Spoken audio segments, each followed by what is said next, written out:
এইরকম একবার কাঁচা আমের পাঁপড় অবশ্যই আপনারা একবার বাড়িতে বানিয়ে খেয়ে দেখুন, খুব ভালো লাগবে। এই যে বন্ধুরা দেখুন কত সুন্দরভাবে পাঁপড়গুলো উঠে আসছে আর কত পাতলা হয়েছে, দেখতে কতটা সুন্দর লাগছে একবার শুধু দেখুন। এই যে দেখুন ভাজার পর পাঁপড়গুলোর কালার একেবারে দোকানের মতো এসেছে। আর একটা পাঁপড় আপনাদের ভেঙে দেখাবো। এই যে দেখুন একেবারে ভেঙে কতটুকু হয়ে গেল, কত সুন্দর নরম আর মুচমুচে একেবারে। নমস্কার বন্ধুরা, ভিলেজ ফুডি সম্পা কিচেনে আপনাদের সকলকে স্বাগত। আজকে আমি আমের পাঁপড় বানাবো। এই আমের পাঁপড়টা এত সুন্দর হয় বন্ধুরা, না খেলে একবার বিশ্বাস করবেন না। এই গাছে দুটো আম ধরে আছে, এই দুটো আম দিয়ে আমি 1-150টা পাঁপড় বানাবো। আপনারা পুরো ভিডিওটা প্রথম থেকে শেষ অবধি দেখতে থাকুন, খুব ভালো লাগবে। আমের পাঁপড় বানানোর জন্য এখানে বসে গেছি। আর আমের পাঁপড় বানানোর জন্য 2টা আম নিয়েছি। এই 2টা আম দিয়ে কিন্তু 150টার মতো পাঁপড় হয়ে যাবে, 1-150টার মতো। এখানে 2টা আম নিয়েছি। আপনাদের আমটা যদি বড় হয় তাহলে একটা আম দিয়ে হয়ে যাবে। এখানে আমি ছোট ছোট 2টা আম নিয়েছি।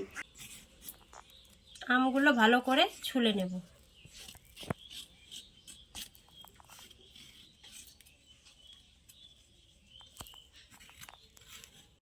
আমগুলো ছোলা হয়ে গেছে, এখন কেটে নেব। এই মাঝখানের আটিটা ফেলে দিতে হবে। আর এইভাবে এখন ছোট ছোট পিস পিস করে নেব।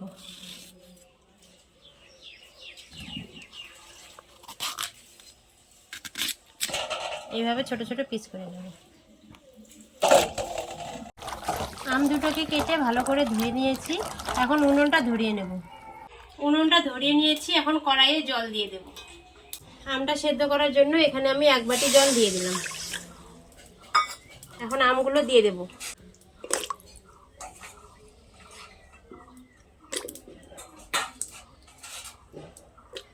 বন্ধুরা এখন আমটা ঢেকে দিয়ে সেদ্ধ করে নেব।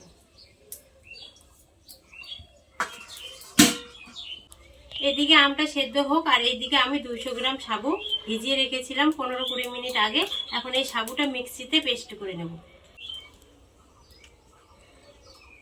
বন্ধুরা একবার হলেও এই আমের পাঁপড়টা বাড়িতে বানিয়ে খাবেন, খুব ভালো লাগে, টক টক ঝাল ঝাল।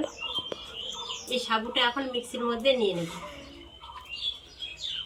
সাবুটা ফুলে কি সুন্দর নরম হয়ে গেছে। মিক্সিতে 2-1 বার পাক দিলেই কিন্তু হয়ে যাবে।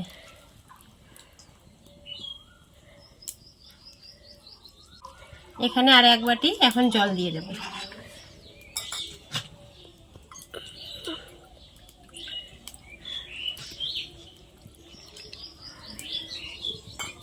এখন মিক্সিতে পেস্ট করে নিয়ে আসছি।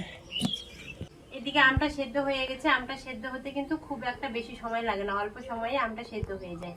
আর এইদিকে আমি মিক্সিতে সাবুটাও পেস্ট করে নিয়ে চলে এসেছি। এখন আমটাকে ম্যাশ করে নেব। এই যে দেখুন কত সুন্দর সেদ্ধ হয়েছে। এখন এই হাতার সাহায্যে আমটা ম্যাশ করে নেব।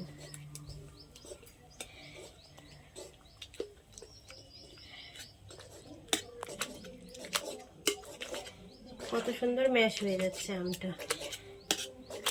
একটু চাপ দিতে। এখন কড়াইটাকে একটু নিচে নামিয়ে নেব।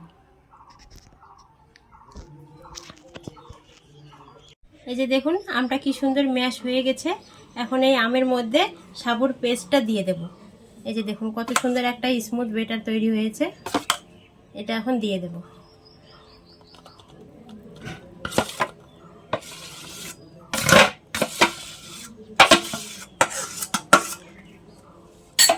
আম আর সাবুটা এখন একসঙ্গে মিশিয়ে নেব ভালোভাবে।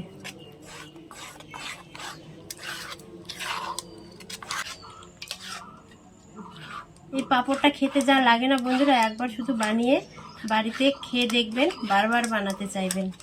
টক টক কি সুন্দর একটা ইউনিক পাঁপড়ের রেসিপি। এখন এর মধ্যে আমি স্বাদ মতো লবণ দিয়ে দেব। এখন লবণটা মিশিয়ে নেব সাবুর সাথে।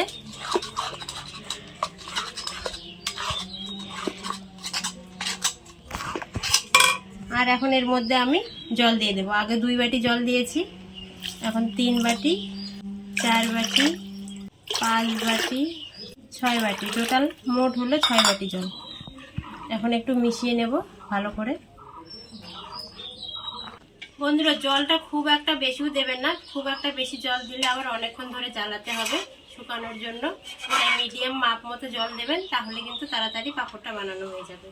আমের সাথে সাবুটা ভালোভাবে মেশানো হয়ে গেছে, এখন 6 বাটি জলও দেওয়া হয়ে গেছে। এখন উনুনে বসিয়ে দেব, দিয়ে এখন আবার উনুনটা ধরিয়ে নেব। উনুনে কড়াইটা বসিয়ে দিয়ে কিন্তু এইভাবে নাড়তে থাকতে হবে, না হলে নিচের দিকে সাবুটা ধরে যাবে, সাবু আর আমটা। এখন একটু গাঢ় হয়ে এসেছে, এখন আর 2 বাটি জল দিয়ে দেব। দেখুন বন্ধুরা, ফুটাতে ফুটাতে অনেকটা গাঢ় হয়ে গেছে। এইরকম করে কিন্তু নামিয়ে নেব, ঠান্ডা হলে আরও একটু গাঢ় হয়ে যাবে। এই যে ঘনত্বটা এই যে এরকম থাকবে। আমের পাঁপড়ের জন্য ব্যাটারটা রেডি হয়ে গেছে, এখন নামিয়ে নেব।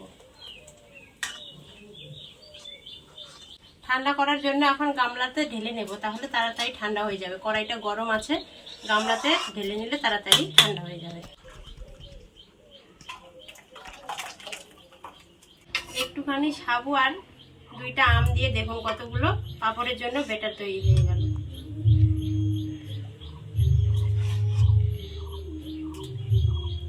আপনারা চাইলে এখানে সবুজ ফুড কালার দিয়ে কিন্তু পাঁপড়ের কালারটা সবুজও করে নিতে পারেন। আমি আজকে এখানে অরেঞ্জ কালার দেব। এখানে একটু দিয়ে দেব জিরে। জিরেটা দিলে পাঁপড়টা যখন খাবো তখন মুখে পড়বে, ভালো লাগবে খেতে। আর একটু দিয়ে দেব শুকনো লঙ্কার গুঁড়ো।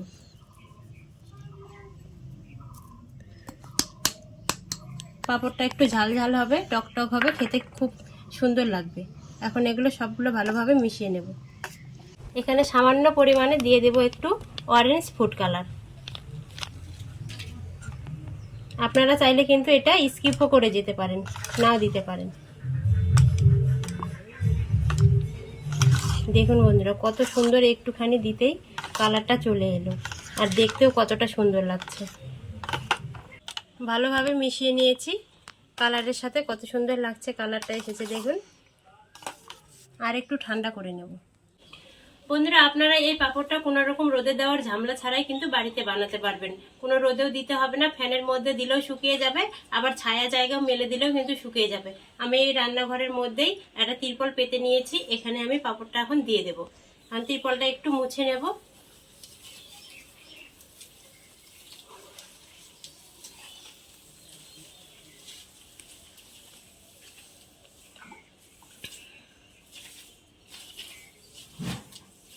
এই যে সাদা তিরপল নিয়েছি এরকম। এখন এই তিরপলের উপরে একটু সর্ষের তেল মেখে নেব।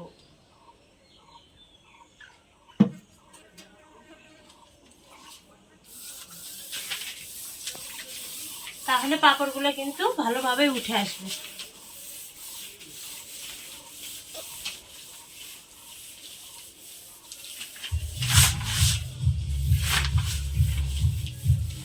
বন্ধুরা, পাঁপড়ের জন্য এই মিশ্রণটা কিন্তু ঠান্ডা হয়ে গেছে। এখন পাঁপড়গুলো একটা একটা করে দিয়ে নেব।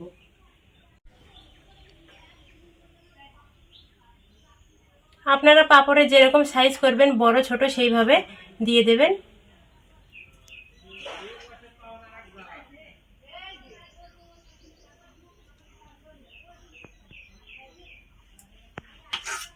এভাবে একটা একটা করে এখন সব পাঁপড়গুলো দিয়ে দেব।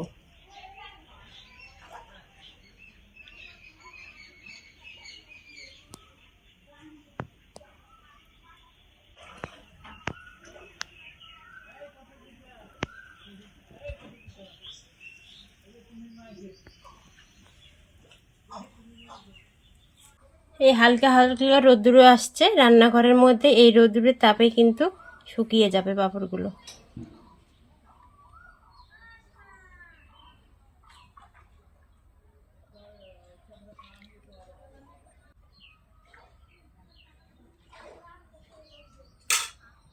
দেখুন বন্ধুরা, দেখতে দেখতে কতগুলো পাঁপড় দেওয়া হয়ে গেল, আর পাঁপড়গুলো দেখতে কিন্তু খুব সুন্দর লাগছে। আরও আছে, আরও দিতে হবে, অনেকগুলোই আছে এখনও। আর পাঁপড়গুলো কিন্তু বড় বড় করে দিয়েছি। দেখুন তো বন্ধুরা, কত সুন্দর কালারটা এসেছে। সবুজ কালারের থেকে কিন্তু এই কালারটা কিন্তু বেশি ভালো লাগছে।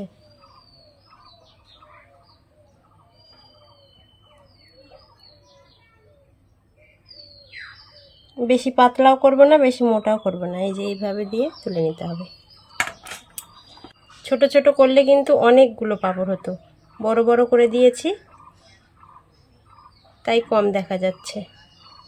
পাঁপড়গুলো শুধু দেওয়ারই ইচ্ছা করছে, মনে হচ্ছে দিতেই থাকি, খুব সুন্দর লাগছে দিতে।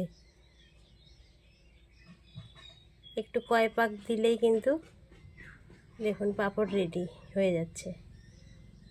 বন্ধুরা দেখুন, দেখতে দেখতে কতগুলো পাঁপড় দিয়ে দিলাম। এগুলো যদি ছোট ছোট দিতাম তাহলে কিন্তু 150-200টা পাঁপড় হয়ে যেত। বাড়ির পাঁপড়, তার জন্য বড় বড় দিয়েছি। দেখুন কত সুন্দর লাগছে, পাঁপড়ের একেবারে অরিজিনাল কালারের মতো লাগছে। দেখুন দোকান থেকে যেরকম পাঁপড় আমরা কিনি এইরকম কালার কিন্তু হয়। দেখুন একবার কি কত সুন্দর লাগছে পাঁপড়গুলো। এইরকম একবার কাঁচা আমের পাঁপড় অবশ্যই আপনারা একবার বাড়িতে বানিয়ে খেয়ে দেখুন, খুব ভালো লাগবে। সব পাঁপড়গুলো দেওয়া হয়ে গেল। এখন এই পাঁপড়গুলো এই রান্নাঘরের মধ্যে সারাদিন রেখে দেব, শুকিয়ে যাবে, তারপরের দিন ভেজে নেব। সারাদিন এখানেই বিছিয়ে রেখেছিলাম রান্নাঘরের মধ্যে পাঁপড়গুলো, আর খুব সুন্দরভাবে শুকিয়ে গেছে। একাই একাই পাঁপড়গুলো কিন্তু উঠে আসছে, কোনো উঠানোর কোনো ঝামেলাই হবে না। এখন পাঁপড়গুলো তুলে নেবে। এই যে দেখুন একাই উঠে এসেছে পাঁপড়গুলো, উঠানোর কোনো ঝামেলাই নেই। এই যে বন্ধুরা দেখুন, এই পাঁপড়টা ধরে এইভাবে টান দিলেই কত সুন্দরভাবে উঠে আসছে, একটুকু তোলার কোনো কিন্তু ঝামেলা নেই। এই যে দেখুন, আর কত সুন্দর পাঁপড়টা পাতলা হয়েছে। দেখুন হাতের সব কিন্তু আঙুলের রেখা সব কিছু বোঝা যাচ্ছে। এই যে দেখুন কত সুন্দর, ভেঙেও যায়নি, কোথাও ফেটেও যায়নি, পাঁপড়গুলো খুব সুন্দরভাবে উঠে আসছে।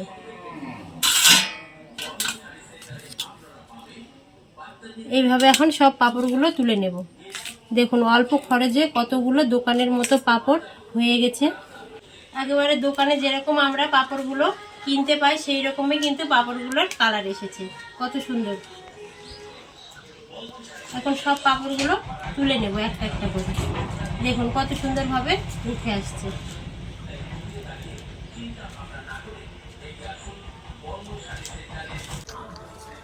এক ঝুড়ি পাঁপড় হয়ে যাবে। দেখুন কতগুলো পাঁপড় এখানে আমার হাতে, আবার কতগুলো থালাতেও আছে। অল্প খরচে আর 2টা আম দিয়ে কতগুলো পাঁপড় তৈরি হয়ে গেল। এইভাবে অবশ্যই আপনারা বাড়িতে পাঁপড় তৈরি করবেন, তাহলে আর দোকান থেকে কিনতে হবে না। আর পাঁপড়গুলো একদম কিন্তু একেবারে দোকানের মতোই কালার এসেছে।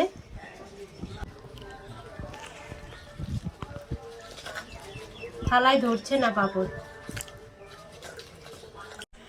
দেখুন বন্ধুরা কতগুলো পাঁপড়। এখন এই পাঁপড়গুলো ভেজে নেব। এতগুলো ভাজবো না, অর্ধেক পাঁপড় রেখে দেবো আর অর্ধেক পাঁপড় ভাজবো। পাঁপড়গুলো ভাজার জন্য এখন উনুন ধরিয়ে নিয়েছি আর পাঁপড়গুলো ভেজে নেব। সব পাঁপড় ভাজবো না, অর্ধেক পাঁপড়ই ভাজবো, অন্য সময় খাওয়া যাবে। এইরকম গরমের দিনে যদি টক টক ভাতের সাথে পাঁপড় থাকে তাহলে কিন্তু খেতে ভাতটা আরও একটু বেশি ভালো লাগবে। এখন তেল দিয়ে দেবো কড়াইয়ে।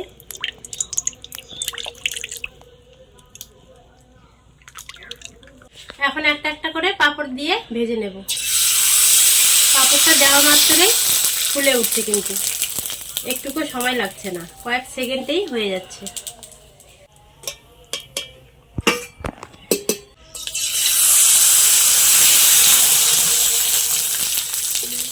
পাঁপড়গুলো ভাজতে কিন্তু খুব ভালো লাগছে, একটুকু সময় লাগছে না। দেখতে দেখতে কতগুলো পাঁপড় ভাজা হয়ে গেল। এই পাঁপড়গুলো ভাজা দেওয়া মাত্রই কিন্তু হয়ে যাচ্ছে।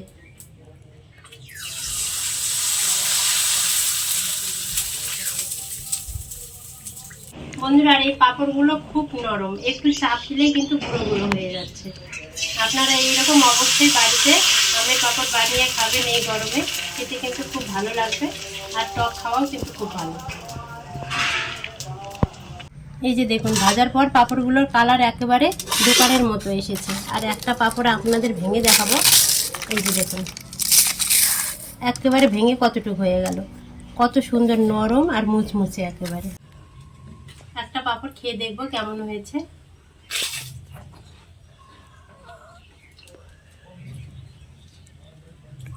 টক টক আর ঝাল ঝাল, কি সুন্দর লাগছে পাঁপড়টা। একবার হলেও আপনারা এই আমের পাঁপড় বাড়িতে বানিয়ে খেয়ে দেখবেন, খুব ভালো লাগবে। আর আমার ভিডিওটা যদি ভালো লেগে থাকে তাহলে অবশ্যই আমার চ্যানেলটিকে সাবস্ক্রাইব করে পাশে থাকবেন।